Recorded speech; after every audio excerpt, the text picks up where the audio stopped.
کہ وَلْتَكُن مِّنكُمْ أُمَّةٌ يَدْعُونَ إِلَى الْخَيْرِ وَيَأْمُرُونَ بِالْمَعْرُوفِ وَيَنْهَوْنَ عَنِ الْمُنكَرِ کہ تمہیں ایک گروہ ہونا چاہیے جو نیکی کا حکم دے اور برائی سے روکے۔ قومی اور ملی سطح پر آج کی جو 21ویں صدی کی عورت ہے اس کو ان دونوں لیولز پہ اسلام کے دائرے میں رہتے ہوئے یا اسلام ان کو کتنی اجازت دیتا ہے کہ وہ اس دونوں سطحوں پہ اوپر کنٹریبیوٹ کریں۔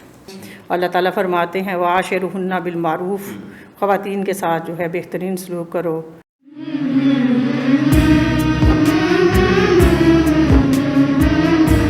بسم اللہ الرحمن الرحیم رب ادخلنی مدخل صدق واخرجنی مخرج صدق واجعل لی من لدنک سلطانا نصیرا اللہم صلی علی سیدنا و مولانا محمد وبارک وسلم وصلی علیہ۔ محترم ناظرین و سامعین، آج ایک نئے موضوع کے ساتھ آپ کا میزبان اختر ضیاء آپ کی خدمت میں حاضر ہے۔ آج کا ہمارا موضوع ہے سیرت النبی صلی اللہ علیہ وسلم اور خواتین کی حقوق۔ گرامی قدر ناظرین و سامعین، آپ جانتے ہیں کہ آمد اسلام سے پہلے نبی کریم صلی اللہ علیہ وسلم کی بعثت سے پہلے عورت جو ہے اس کے ساتھ ایک بے توقیری کا سلوک تھا۔ اسے معاشرے کی ایک گھٹیا ترین قدر جو ہے وہ اس سٹیج پہ رکھا گیا تھا۔ لہٰذا عورت کے ساتھ ساتھ اور بہت سارے ایسے مظلوم طبقات تھے جو دور جاہلیت میں انسانیت کے ہاتھوں ذلت امیز شکست سے دوچار تھے۔ ان میں ایک عورت ایسی تھی کہ جس کے ساتھ سب سے زیادہ گھٹیا سلوک کیا جاتا تھا۔ اس عورت کو کہیں منڈیوں میں بیچا جاتا تھا تو کہیں اسی عورت کو 6 سال کی بچی کی شکل میں زندہ درگور کر دیا جاتا تھا۔ یہ عورت، اس کی سسکیاں، اس کی آہ و بکا اللہ کے عرش کو ٹکرا گئیں۔ اللہ کے نبی صلی اللہ علیہ وسلم کی بعثت ہوئی۔ بعثت محمدی صلی اللہ علیہ وسلم کے بعد جہاں آقا کریم صلی اللہ علیہ وسلم کی شریعت مطہرہ میں، حضور کی سیرت میں زمانوں کو فیض ملا، زمانوں کو روشنی ملی، زمانوں کو نور ملا، وہاں اس جو گری ہوئی قدر تھی، گری ہوئی عورت تھی، اس کو بھی اللہ کے نبی صلی اللہ علیہ وسلم نے اٹھا کر عزت کی مسند عطا فرما دی۔ شاعر نے اس منظر کی کچھ اس انداز میں منظر کشی کی ہے کہ حضور آپ آئے تو دل جگمگائے، ورنہ لاچاروں کا کیا حال ہوتا، اسیروں کنیزوں پہ کیا کچھ گزرتی، مصیبت کے ماروں کا کیا حال ہوتا۔ گرامی قدر ناظرین، آج اسی موضوع پر سیرت النبی صلی اللہ علیہ وسلم اور خواتین کے حقوق، اس پہ گفتگو کرنے کے لیے ہم نے ماہر تعلیم پروفیسر ثریا جاوید صاحبہ کو اپنے اسٹوڈیو میں مدعو کیا ہے۔ آپ ایک ماہر تعلیم ہیں، آپ HOD ہیں ڈپارٹمنٹ آف اسلامک اسٹڈیز کی، آپ وائس پرنسپل ہیں گورنمنٹ کالج برائے خواتین گوجرا کی۔ آئیے ان سے گفتگو کا آغاز کرتے ہیں۔ السلام علیکم پروفیسر۔ وعلیکم السلام ورحمۃ اللہ وبرکاتہ۔ آپ کا کیا حال ہے؟ الحمدللہ میں ٹھیک۔ آپ کا بہت شکریہ، آپ اپنے قیمتی وقت میں سے وقت نکال کر ہمارے اسٹوڈیو میں تشریف لائیں۔ آپ کا بھی بہت شکریہ کہ آپ نے مجھے موقع دیا کہ میں یہاں آ کر نبی صلی اللہ علیہ وسلم کی سیرت کے بارے میں کچھ باتیں کر سکوں۔ جزاک اللہ۔ تو ہم چلتے ہیں اپنی آج کے موضوع کی طرف۔ سب سے پہلا سوال میرا یہ ہے کہ عورت جو ہے اسلام سے قبل وہ ایک بے توقیری کی کیفیت سے گزر رہی تھی۔ یعنی عورت جو ہے، جیسے میں نے اپنے انٹرو میں بات کر دی ہے کہ عورت کے ساتھ سب سے زیادہ بدسلوکیاں ہو رہی تھیں۔ 6 سال کی بچی سے لے کر بڑی عورتوں تک جو ہے وہ وہاں غلامی کی زندگی بسر کر رہی تھیں۔ تو میرا آپ سے پہلا سوال یہ ہے کہ اسلام نے آ کر عورت کو عزت بخشی، حضور کی شریعت میں اس کو عزت سے نوازا گیا۔ آپ پہلے نمبر پہ یہ بتائیے کہ خاندانی حقوق میں اسلام نے، حضور کی سیرت نے اور شریعت اسلامیہ نے عورت کو کیسے ممتاز کیا؟ وما ارسلناک الا رحمۃ للعالمین۔ آپ صلی اللہ علیہ وسلم کی آمد کے وقت خواتین کے ساتھ بہت ہی ناروا سلوک کیا جاتا تھا۔ ان کو روحانی ترقی کی راستے میں رکاوٹ سمجھا جاتا تھا۔ بچیوں کو پیدا ہوتے ہی زندہ درگور کر دیا جاتا تھا۔ کئی شادیاں مرد کرتے تھے۔ اسی طرح سے ستیلے بیٹا جو ہے وہ ستیلی ماں کو اپنے باپ کی وفات کے بعد اپنی زوجیت میں لے لیتا تھا۔ خواتین لونڈیوں کی شکل میں ذلیل ہوا کرتی تھیں۔ اور اگر ہم ہندوستان کی طرف دیکھیں تو خاتون جو ہے وہ اپنے شوہر کی وفات کے ساتھ ہی اس کو زندہ جلا دیا جاتا تھا اور اس کو مذہبی فریضہ سمجھا جاتا تھا۔ نبی صلی اللہ علیہ وسلم کی رحمت یہاں باقی طبقات کے لیے ہیں، وہاں عورتوں کے بھی اس سے بہت زیادہ مستفید ہوئیں۔ آپ صلی اللہ علیہ وسلم نے سب سے پہلے عورتوں کو زندہ رہنے کا حق بخشا۔ خواتین کو، بچیوں کو پیدا ہوتے ہی زندہ درگور کرنے کا رواج تھا۔ قرآن مجید نے بھی اس کی اس طرح سے نقشہ کشی کی ہے، وَإِذَا الْمَوْءُودَةُ سُئِلَتْ بِأَيِّ ذَنبٍ قُتِلَتْ، جب زندہ دفن کی جانے والی لڑکی سے سوال کیا جائے گا کہ وہ کس جرم میں قتل کی گئی۔ اسی طرح سے بطور ماں عورت کو نبی صلی اللہ علیہ وسلم نے عزت بخشی اور فرمایا کہ جنت ماں کے قدموں تلے ہے۔ آپ علیہ الصلوۃ والسلام کا فرمان ہے کہ اگر میری ماں زندہ ہوتی اور میں عشاء کی نماز پڑھ رہا ہوتا اور مجھے آواز دیتی محمد، تو میں دوڑا ہوا آتا اور پوچھتا کہ مجھے حکم کیجیے۔ اسی طرح ایک دفعہ ایک شخص آپ صلی اللہ علیہ وسلم کی خدمت اقدس میں حاضر ہوا اور اس نے عرض کی، یا رسول اللہ صلی اللہ علیہ وسلم، مجھے بتائیے کہ میری خدمت کا سب سے زیادہ مستحق کون ہے؟ آپ علیہ الصلوۃ والسلام نے فرمایا، تیری ماں۔ اس نے دوبارہ یہی سوال ریپیٹ کیا، آپ علیہ الصلوۃ والسلام نے فرمایا، تیری ماں۔ تیسری دفعہ بھی آپ کا یہی جواب تھا، جبکہ چوتھی دفعہ دریافت کرنے پر آپ علیہ الصلوۃ والسلام نے فرمایا، تیرا باپ۔ اسی طرح بطور بہن آپ صلی اللہ علیہ وسلم نے عورت کو عزت دی۔ آپ صلی اللہ علیہ وسلم کی رضائی بہن ایک جنگ میں حاضر ہوئیں، کیونکہ غزوہ حنین میں بہت سے قیدی آپ صلی اللہ علیہ وسلم کے پاس تھے۔ تو جب ان کو پتہ چلا کہ یہ محمد صلی اللہ علیہ وسلم کے پاس ہیں تو وہ آئیں اور انہوں نے بتایا کہ میں آپ کی رضائی بہن ہوں، اور انہوں نے نشانی کے طور پر بتایا کہ میرے کمر پر وہ نشان ہے کہ جہاں آپ صلی اللہ علیہ وسلم نے دانت گاڑے تھے، اور یہ زخم ابھی بھی میرے وہ نشان موجود ہے۔ تو آپ صلی اللہ علیہ وسلم نے نہ صرف ان قیدیوں کو آزاد کر دیا بلکہ اپنا ایک دستہ ان کی حفاظت کے لیے ساتھ بھیجا اور ان کو بہت سا انعام و اکرام سے بھی نوازا۔ تو آپ صلی اللہ علیہ وسلم نے نہ صرف عورتوں کو زندہ رہنے کا حق دیا بلکہ ان کو عزت و توقیر بخشی، اور اسی طرح سے عورتوں کے ساتھ، بیویوں کے ساتھ حسن سلوک کی تلقین فرمائی۔ اللہ تعالیٰ فرماتے ہیں، وَعَاشِرُهُنَّ بِالْمَعْرُوفِ، خواتین کے ساتھ جو ہے بہترین سلوک کرو۔ تو اس طرح حسن سلوک کی عورت کو مستحق قرار دیا، زندہ رہنے کا حق دیا۔ اسی طرح سے عورت کو رائے دینے کی آزادی دی کہ اگر مرد جو ہے وہ گھر میں سربراہ ہے تو عورت اس کے وزیر کی حیثیت سے اس کو رائے دینے کا پورا حق رکھتی ہے۔ وہ اس کے گھر کی منتظمہ ہے اور اس کے بچوں کی، اس کے مال کی اور اس کی عزت کی حفاظت کی اس کی ذمہ داری ہے، اور اللہ تعالیٰ کے ہاں وہ اس کے بارے میں جو ہے جواب دہ بھی ہے۔ تو اس طرح سے خاندان میں عورت کو بڑا بلند مقام عطا کیا۔ وہ عورت جس کو کوئی مقام نہیں تھا، کوئی وراثت میں حصہ نہیں تھا، کوئی حق ملکیت نہیں تھا، عورت کو عزت اور توقیر بخشی اور اس کو تحت الثریٰ سے اٹھا کر اوج ثریا تک پہنچا دیا۔ سبحان اللہ، سبحان اللہ۔ پروفیسر، بہت خوبصورت انداز میں آپ نے خلاصہ کیا حضور آقا علیہ السلام نے جو عورت کو اس کے خاندان کے اندر، فیملی کے اندر جو حقوق عطا فرمائے، وہ ماں کی شکل میں ہو یا بیوی کی شکل میں ہو، وہ بہنوں کی شکل میں ہو یا وہ بیٹی کی شکل میں ہو، تو ہر ان چاروں صورتوں میں اللہ کے نبی صلی اللہ علیہ وسلم کہیں فرما رہے ہیں کہ اگر مجھے خوشبو پسند ہے، نماز پسند ہے، تو مجھے ایک نیک دینت عورت بھی پسند ہے۔ کہیں وہ بھی فرما رہے ہیں جیسے آپ نے کہا کہ جنت ماں کے قدموں کے نیچے ہے، جیسے آپ نے ماں کا واقعہ بیان کر دیا۔ دو بہنوں کی بات کی، دو بیٹیوں کی بات کی کہ اگر ان کی کوئی تربیت کرتا ہے تو وہ جنت میں ایسے میرے ساتھ ہوگا جیسے یہ میری دو انگلیاں میرے قریب ہیں۔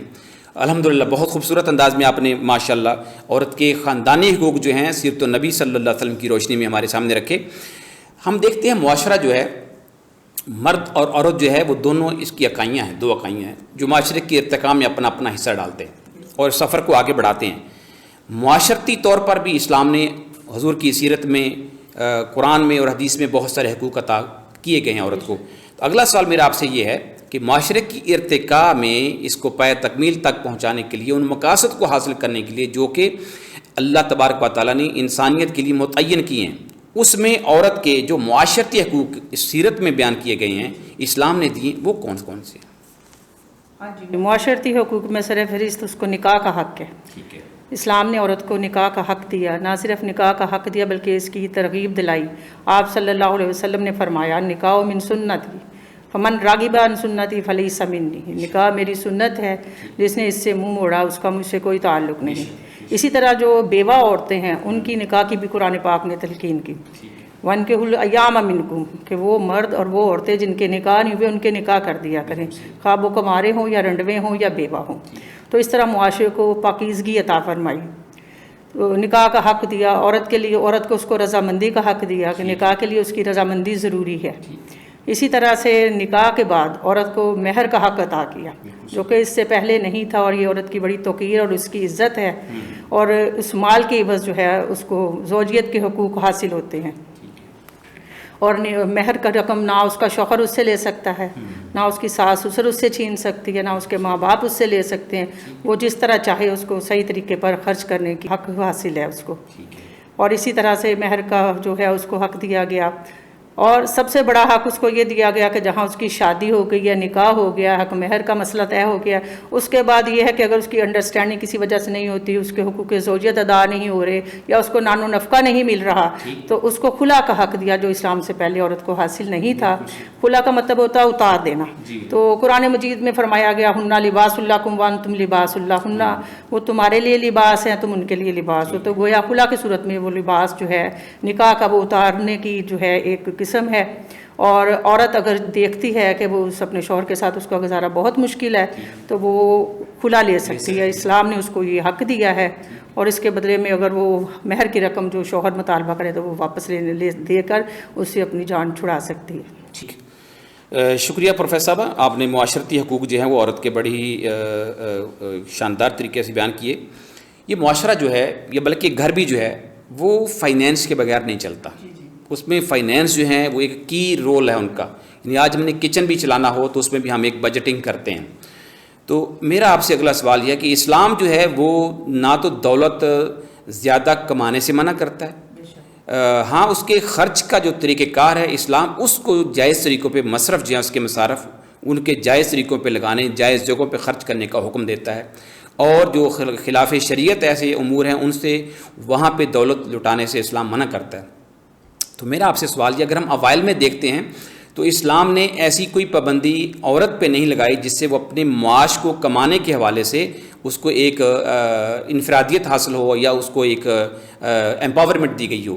اسلام نے آپ یہ بیان کیے شریعت مطہرہ کی روشنی میں، حضور کی سیرت کی روشنی میں، کہ اس جو گھر کا پورا ایک نظام ہوتا ہے، فائنینس کا نظام ہے، عورت نے چلانا ہوتا ہے۔ نو ڈاؤٹ کہ مرد اس میں پورا کنٹریبیوٹ کرتا ہے، لیکن اس کو مینج عورت کرتی ہے۔ معاشی طور پر کاروبار ہیں، بزنس ہیں، برانڈز ہیں، ان کو چلانے کے حوالے سے بھی عورت جو ہے وہ، جیسے سیدہ خدیجہ رضی اللہ تعالیٰ عنہ کی ہم بات کرتے ہیں تو وہ ایک تجارت کرتی تھی۔ تو اسلام جو ہے معاشی طور پر عورت کو کون کون سے حقوق جو ہے وہ تفویض کرتا ہے؟ معاشی طور پر بھی عورت جو ہے وہ پیچھے نہیں ہے۔ سب سے پہلے تو اس کو حق مہر کی صورت میں اس کو شوہر کی طرف سے مال ملتا ہے، اسی طرح سے اس کا نان و نفقہ جو ہے اس کے شوہر کے ذمہ واجب ہے، اور اسلام سے پہلے وراثت کا حق عورت کو حاصل نہیں تھا۔ اسلام نے یہ عورت پر بڑا کرم کیا ہے کہ اس کو اپنے شوہر کی وفات کی صورت میں اس کو وراثت ملتی ہے، باپ کی دولت میں اس کو وراثت ملتی ہے، اولاد کی جو ہے وراثت اس کو ملتی ہے، اور لیکن اس پر کوئی معاشی ذمہ داری اسلام نے نہیں ڈالی۔ اس طرح سے وہ اس کو کمانے کا حق حاصل ہے۔ قرآن مجید میں آتا ہے کہ جو مرد کماتے ہیں وہ ان کے لیے ہے، اور جو عورتوں نے کمایا ان کا حصہ ان کے لیے ہے۔ اور اسی طرح سے خرچ کرنے پر بھی عورت پر کوئی پابندی نہیں ہے، وہ اپنی مرضی سے اپنا مال خرچ کر سکتی ہے۔ قرآن مجید میں آتا ہے لن تنالوا البر حتی تنفقوا مما تحبون، کہ تم اس وقت تک نیکی کے درجہ کمال تک نہیں پہنچ سکتے جب تک اپنے پسندیدہ مال میں سے خرچ نہ کرو۔ اور خرچ کرنے کی جہاں باری آتی ہے تو وہاں کہا گیا ان المصدقین والمصدقات، بے شک صدقہ کرنے والے مرد اور صدقہ کرنے والی عورتیں، ان کے لیے اللہ تعالیٰ نے اجر عظیم تیار کر رکھا ہے۔ تو اس میں خواتین بھی پیچھے نہیں ہیں، وہ اپنی مرضی سے اپنا مال جو ہے وہ خرچ بھی کر سکتی ہیں، اور اس کے ساتھ ساتھ جو ہے ان کو کمانے کی آزادی ہے۔ اور ہم دیکھتے ہیں قرون اولیٰ میں بھی خواتین جو ہیں وہ کماتی ہیں۔ حضرت خدیجہ الکبریٰ رضی اللہ تعالیٰ عنہ جو تجارت کیا کرتی تھی، اور آپ صلی اللہ علیہ وسلم کو بھی انہوں نے اپنا مال دے کر جو ملک شام کی طرف روانہ کیا تھا۔ تو اس طرح سے جو ہے خواتین جو ہیں مختلف شعبوں میں اپنی کنٹریبیوشن کر سکتی ہیں، ملازمت کر سکتی ہیں۔ تو جائز طریقے سے اگر وہ اپنا گھر چلانے کے ساتھ ساتھ اپنی ان میں قابلیت ہے تو وہ اپنی ملازمت کر سکتی ہیں۔ اسلام اس سلسلے میں ان پر کوئی رکاوٹ کھڑی نہیں کرتا۔ ماشاءاللہ ماشاءاللہ۔ پروفیسر صاحب بہت اچھا آپ نے جو عورت کے معاشی حقوق ہے اس کا گھر کے اندر رہتے ہوئے چار دیواری کے تقدس کو قائم رکھتے ہوئے اگر وہ اپنی کوئی اکنامک ایکٹیویٹیز کرنا چاہتی ہے تو اسلام اس کے اوپر کوئی قدغن نہیں لگاتا۔ جی ماشاءاللہ۔ ہم چلتے ہیں تو اپنے گفتگو کے آخری حصے کی طرف۔ قومی اور ملی زندگی جو ہے جب سے یہ ممالک کنٹریز جو ہیں وہ الگ الگ ہوئے ہیں، تو ہر ملک کی اپنی ایک آئیڈینٹی ہے. ملک کی آئیڈینٹی کے ساتھ ساتھ ملت کی جو آئیڈینٹی ہے یعنی امت مسلمہ، یہ آئیڈینٹی ہر فرد، ہر جو مسلمان ہے اس کے پاس ہے. اور جہاں وہ اپنے وطن کے لیے کچھ کنٹریبیوٹ اس کو کرنے کی بات کی گئی، وہاں حضور کی امت کا درد رکھنے کی بھی اس کو بات کی گئی ہے. جیسے ہمارے اسلام میں اگر ہم دیکھتے ہیں تو بہت ساری ایسی خواتین ہمیں نظر آتی ہیں. اگر میں بات کروں سیدہ نفیسہ رضی اللہ تعالیٰ عنہ، جن کا تعلق مصر سے تھا، تو ان کی اتنی کنٹریبیوشن تھی اس معاشرے کے اندر کہ وہ مستجاب الدعوات خاتون تھیں. لوگ بہت سارے دور دور سے ان کے پاس دعائیں کروانے کے لیے آتے تھے. ہم مائی رابعہ بصری کی بات کر لیتے ہیں، بصرہ کے اندر رہتی تھیں. وہ روحانیت کے اندر ان کو اللہ تعالیٰ نے وہ اتنا بڑا مقام عطا فرمایا. یعنی انہوں نے بہت سارے تابعین، کیونکہ وہ خود بھی تابعین میں شامل تھیں، بہت سارے ایسے حضرت حسن بصری جو مشہور تابعی ہیں ان کے ساتھ بھی ان کے بہت سارے موضوعات پہ مکالمے بھی ہوتے رہے. تو ایسے ہی بہت ساری جو خواتین ہیں وہ مختلف ممالک کے اندر انہوں نے بطور سربراہ کے بھی اپنا کنٹریبیوٹ کیا ہے، خاص طور پہ مغلیہ دور کے اندر بھی کیا ہے، لیکن وہ اتنی سکسیسفل نہیں رہی ہیں. میں آپ سے اب جو پوچھنا چاہتا ہوں، دو جہتیں ہیں گفتگو کی ہماری، ایک ہے قومی سطح اور ایک ہے ملی سطح. قومی اور ملی سطح پر آج کی جو 21ویں صدی کی عورت ہے، اس کو ان دونوں لیولز پہ اسلام کے دائرے میں رہتے ہوئے یا اسلام ان کو کتنی اجازت دیتا ہے کہ وہ اس دونوں سطحوں کے اوپر کنٹریبیوٹ کریں؟ سب سے پہلے تو یہ ہے کوئی نیکی کا حکم دیں اور برائی سے روکے. وَلْتَكُن مِّنكُمْ أُمَّةٌ يَدْعُونَ إِلَى الْخَيْرِ وَيَأْمُرُونَ بِالْمَعْرُوفِ وَيَنْهَوْنَ عَنِ الْمُنكَرِ. جی بالکل صحیح. کہ تمہیں ایک گروہ ہونا چاہیے جو نیکی کا حکم دے اور برائی سے روکے. تو خواتین جو ہیں وہ تبلیغ کا کام بڑے اچھے طریقے سے جو ہیں وہ انجام دے سکتی ہیں. اور اس کے لیے جو ہے ہمارے پاس پرنٹ میڈیا ہے، ہمارے پاس الیکٹرانک میڈیا ہے، سوشل میڈیا ہے. تو اس طرح جو ہے وہ اپنا برائی کو ختم کرنے میں اپنا جو ہے کردار جو ہے وہ بہت اچھے طریقے سے ادا کر سکتی ہیں. اور یہ اس کا جو ہے بنیادی فرض ہے کہ وہ اس کو جو ہے تبلیغ کا فریضہ انجام دے اور معاشرے سے برائیوں کو ختم کرنے کے لیے اپنا کردار ادا کرے. اس کے علاوہ وہ معاش جو ہے وہ کوئی بھی ذریعہ جو ہے وہ حدود کے اندر رہ کر ذریعہ معاش جو ہے وہ اختیار کر سکتی ہے اور اس طرح ملک و ملت کی ترقی میں اپنا کردار جو ہے وہ ادا کر سکتی ہے. مختلف جو ہے اسکول کالج تعلیمی اداروں میں وہ اپنا کردار ادا کر سکتی ہے. اسی طرح میڈیکل کے شعبے میں وہ نہ صرف کردار ادا کر سکتی بلکہ اس کی ضرورت ہے اور وہ کر رہی ہیں خواتین. اسی طرح سے جو ہے فوج کے اندر ہم دیکھتے ہیں زمانہ قرون اولیٰ میں تو خواتین زخمیوں کو مرہم پٹی بھی کرتی تھیں، ان کو پانی بھی پلاتی تھیں، لشکروں میں ان کے ساتھ جو ہیں وہ شامل ہوتی تھیں. اسی طرح سے خواتین جو ہیں وہ تجارت بھی کر سکتی ہیں اور ختیجہ الکبریٰ کی مثال جو ہے ہمارے سامنے ہے. اسی طرح تعلیم دوسروں تک پہنچانے میں ہمارے پاس بہترین مثال جو ہے وہ حضرت عائشہ رضی اللہ تعالیٰ عنہ کی ہیں، جو مفتیہ بھی تھیں، محدثہ بھی تھیں اور بے شمار صحابہ کرام نے ان سے علم حاصل کیا اور ان کے فتوے ابھی بھی کتابوں میں موجود ہیں. اس طرح ام سلمہ رضی اللہ تعالیٰ عنہ جو ہیں وہ بھی بہت بڑی مفتیہ تھیں اور وہ فتوے دیا کرتی تھیں. تو موجودہ دور میں بھی خواتین جو ہیں وہ اپنے اپنے مختلف شعبوں میں اپنی خدمات جو ہیں انجام دے رہی ہیں اور اب ملک و ملت کی ترقی میں جو ہے وہ اپنا کردار ادا کر رہی ہیں.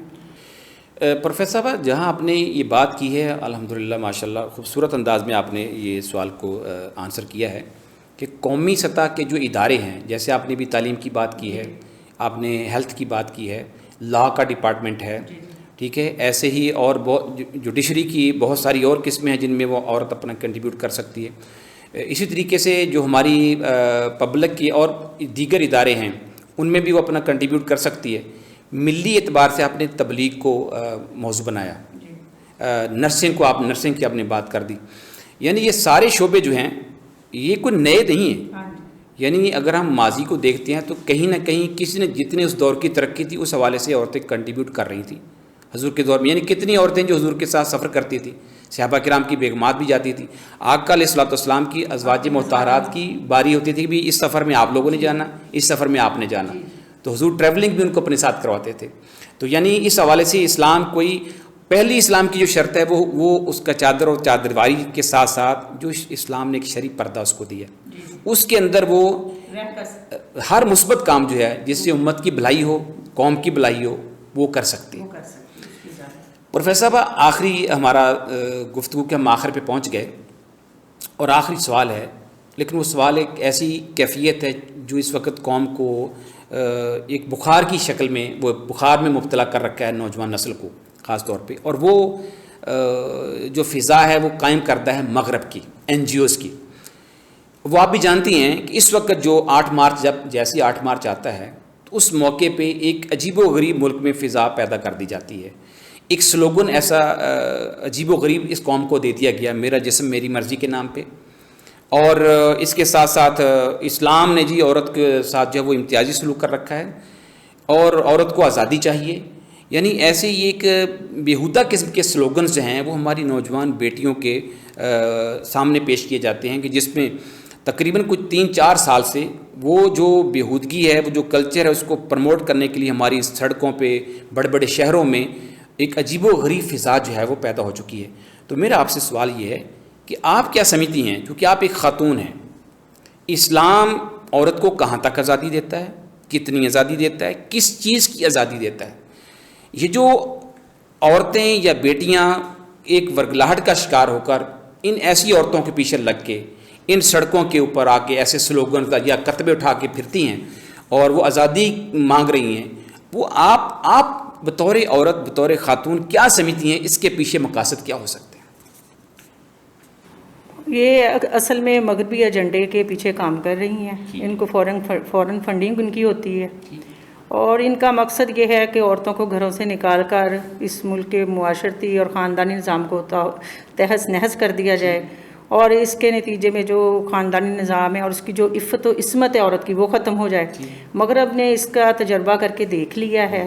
وہاں پر انہوں نے یہ والا نعرہ لگایا کہ معاشی طور پر مرد اور عورت کی مساوات ہونی چاہیے. اس نام پر ان کو گھروں سے نکالا، ان کو فیکٹریوں میں گھسیڑا، لیکن ان کی عزت اور عفت اور عصمت ساری ختم کر دی گئی. ان کے بچوں کے حسب و نسب کا کوئی علم نہیں ہے اور یہ حقوق کے نام پر ان پر مزید ذمہ داری ڈالی گئی. مرد اپنی ذمہ داری لینے کے لیے تیار نہیں ہے، نہ بچوں کی، نہ عورت کے نان و نفقہ کی.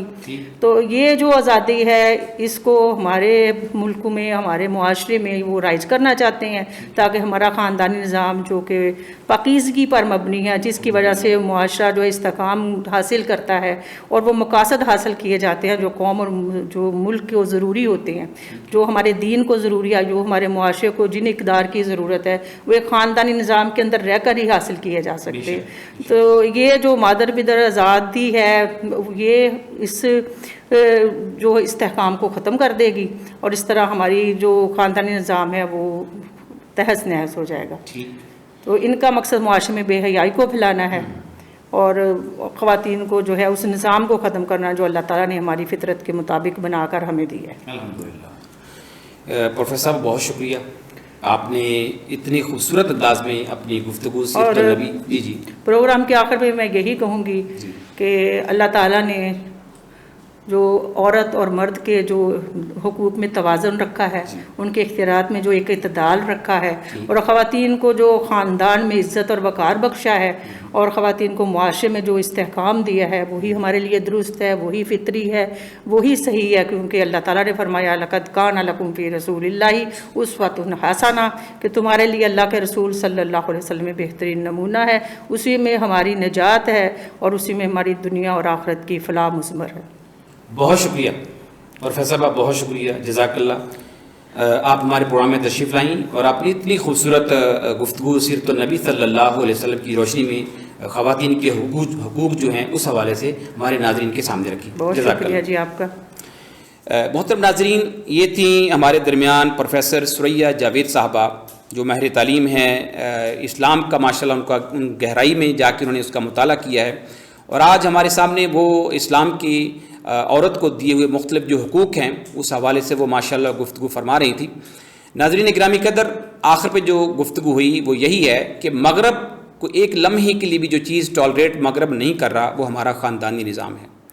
ہمارے خاندانی نظام سے اس کو چڑ ہے اور جہاں اس نے بہت سارے ہمارے جو نظام ہے، جیسے ہمارا ایجوکیشن سسٹم ہے، اس کے اندر اس نے انٹرفیئر کی اور اس کے اندر مخلوط نظام دے کر ہماری نسلوں کو تباہی کی طرف وہ لے جا رہا ہے.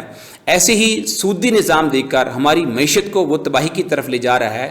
ایسے ہی ہماری ویلیوز کو ختم کر کے وہ تباہی کی طرف لے جا رہا ہے. اس کے ساتھ ساتھ ہی اس وقت ان کی نظر ایک ہی سسٹم پہ رہ گئی جو کہ اس وقت کامیاب چل رہا ہے اور وہ ہمارا خاندانی نظام ہے.